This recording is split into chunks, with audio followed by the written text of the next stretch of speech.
Welcome to the California State Association of Counties Convention in Palm Springs, California. I'm Brad Pomerance.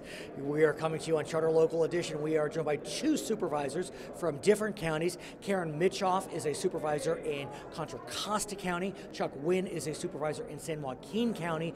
They come together as part of the Delta Counties Coalition.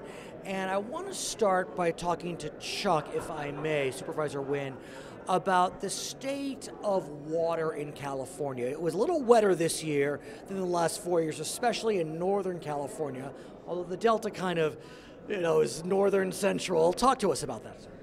Well, I think one of the things that we lose sight of is that this is a statewide problem. I know we talk about the Delta and we talk about, Southern California, but the reality is whether you go to Northern California where they have a lot of water, or you look at the Delta, which is the convergence by which we send water south, and you look at the mountain counties and their problems with forest deforestation and forest management and the watershed, et cetera, and you look at the valley, San Joaquin Valley, which is agriculture and their need for water. So when you put all this together, it would make sense for all of us to combine in a collaborative effort to really work on how we can improve everybody's water quality as opposed to focusing on Northern or Southern California or Central or the coast. Well, amen, but let's face it, there's still a lot of finger pointing as it relates to the water wars. And look, Northern California, 200 to 300% above average for rain. Southern California, 60% below average. Talk to me about how you see it. You're from a more urbanized area. San Joaquin a little less. Talk to me, Supervisor. Well, I agree with Chuck. We need a regional, comprehensive approach to water management in this state. It isn't about where there's more water and there's less. The geography and the topography of California is such as that's how, pardon me for those who get upset, God designed it. No, I hear you. And so therefore, we're very concerned about the health of the Delta. It's the largest estuary in the Western Hemisphere, and we can't afford to, it's degraded, it needs to be helped, and we feel that the current water fix proposal will further degrade the Delta to the detriment, not so much of Northern California, but to the detriment of the Delta, which helps the entire state of California. So let's talk about the Delta. A few years ago, the governor had put forward the Bay Delta Conservation Plan. It was a proposal that was an attempt to try to resolve some of the habitat issues, some of the water delivery issues. Ultimately, that plan went by the wayside, and now the governor is focused on this tunnels plan, building 2 tunnels around the Delta. Kind of takes us back to the peripheral canal days. I even remember that, where it was passed and the voters overturned it. Give us some perspective. The reason we're concerned about that is it would the water intake would be north of the Delta. Right. And the problem is that you're taking freshwater flows through a tunnel directly to the pumps in the south of the Delta, bypassing the Bay Delta estuary, where we have fish that need that water, the freshwater flows for salmon and all the other types of, I call them critters in the ocean. A lot of people criticize that we've lost so much water to the ocean. We're supposed to lose water to the ocean. It's a flushing system. Right. And so the reason we're opposed to the water fix is it's not ecologically sound, it's not economically sound, and there are other solutions about above ground water storage, about filling up our aquifers. There's a lot of things Chuck was talking about. We have a portfolio, if you will, of a lot of projects that could get done, and they're just being held back. But let me ask you about concerns connected to seismic activity, because we often hear that we need to fix the Delta, however that looks like, because of seismic concerns, and the governor is committed to these tunnels project because he believes that addresses the seismic question. Can I ask you, Supervisor Winn, about that? Well, I'm not aware of any problem in the past in regards to I'm not aware of any problem in the past in regards to earthquake or seismic activity that would harm the Delta. The Delta, the Delta essentially what it needs is it needs some restoration. That's really what needs to happen. Well, I want to, if I may, talk to me about the Trojan horse, because look, but I hear you, but you have an earthquake in the Delta in over 100 years. Right.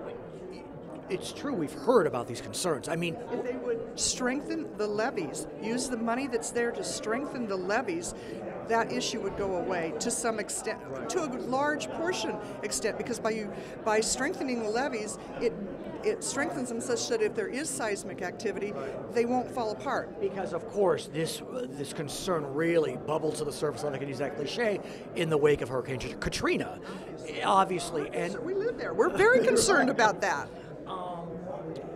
So where do we go from here? Because that really is the ultimate purpose of the Delta Counties Coalition, is we want a solution for the entire state.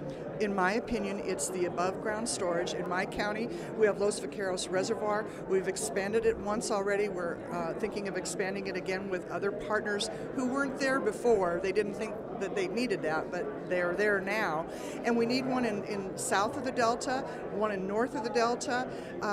There's a lot of way to do recharge. We want to look at desalinization. We want to look at the catchphrase for the water fix is it doesn't create one more drop of water, not one more drop. And what we're proposing does create more water. Well, let me ask you about above ground storage, Supervisor Winn, because as you know, the voters, you too, Supervisor Mitchoff, the voters were very generous in 2014. They passed the water bond, $7.545 billion. I haven't seen any construction begin on above ground storage. Surprise! Well, one thing to keep in mind, I agree with Karen, but the other part of it, in my county, for example, we're exploring underground storage. We can store 1.5 million acre-feet underground in our county alone, and that doesn't require building reservoirs, et cetera. So from that standpoint, and the recycling standpoint, the desalination standpoint, I mean, there's all kinds of tools in the toolbox, and I think the key that we need to focus on is we're all looking for the same benefit in regards to water, whether it be agriculture, whether it be urban, or whether it be the environment. When we've had water, we don't have these fights. That's the key. The key is not zero sum, which means if I take from you, I get more, but we need to make more available through storage, et cetera, to make sure that when we have excesses during flood times, that we store that for when we can use it in the bad times or the drought times. Whether it's above ground or groundwater, we need to store it, and yet we have $7.545 billion, and I don't know that a cent of that has been spent. My personal take on it is that the administration is so focused on water fix, they don't want to spend the money there to do that, because if you strengthen the levees, if you make storage available, there's no need for the tunnels, and who's going to pay for it? Because the contractors are the ones that want it and will pay for it, but the cost-benefit analysis is out of whack, to be honest. We have a number of experts who have said so, and so there's this tug of war. I think things sort of were a little bit put on hold because of Prop 53. Right. Now that has failed. And Prop 53 would have required revenue bonds to go to the voters over $2 billion. It got caught up in a lot of confusion, but it did lose. Yes. And so we don't need to go to the voters for these types of projects. Where do we go from here? Well, and you have the State Water Quality Control Board and a lot of other agencies looking at flows in the Delta. We've been asking, they need to update. They haven't, I think it's 20 years, Chuck, that they haven't updated the flows analysis, if you will. There's a lot of information that's still missing. So I don't really know the answer to the question you're asking. We've been asking that for a long time. I've been part of, and I know Chuck is, the San Joaquin Valley Partnership. We have, I believe, over 25 projects that are ready to go, and we all agree on. Prop 1? It isn't so much Prop 1, it's what Chuck is talking about, underground storage. I hear you. Above ground storage. I want to thank you both for joining us there with the Delta Counties Coalition. He is Chuck Winn from San Joaquin County. She is Karen Mitchoff from Contra Costa County, supervisors here at the California State Association of Counties Convention in Palm Springs. I'm Brad Pomerance, Charter Local Edition.